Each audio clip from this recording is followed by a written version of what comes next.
talk a lot today about homesteading and working and being self-sufficient. And I wanted to share a small part of a letter that was written by my great-great-grandfather, Peter Jeremiah Felkel, who was from Ellery, South Carolina. And I just read the letter and felt that it really encompassed what a lot of us are trying to do today as far as gardening and homesteading. So here we go.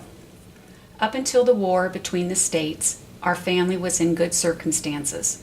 Notwithstanding, we had no slaves. We did all the farm work ourselves. There was no fence law for cattle and hogs. Instead of having pastures, the fields were all under fence and the cattle and hogs run at large. There was very little expense attached to the raising of hogs and cattle.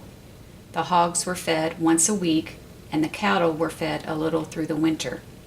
We always had meat and lard in abundance, plenty of milk and butter, and during the summer a beef was butchered every Friday, and for supper on Friday night we never failed to have a sumptuous dish of liver dumplings, which were greatly enjoyed by the entire family. Everything which we ate was raised on the farm, all the corn, rice, flour, syrup, and an abundance of the finest kind of fruit, such as peaches, apples, pears, grapes, and figs. Bees were kept, and a generous supply of honey was always on hand. That's just a small section of this letter, and again, as you can see, the farm was self-sufficient.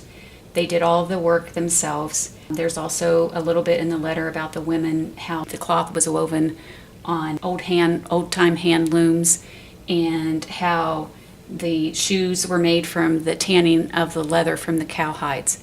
So I just wanted to give you a small snapshot of what it was like to live on a farm back then, to be self-sufficient, and to sow, reap, repeat.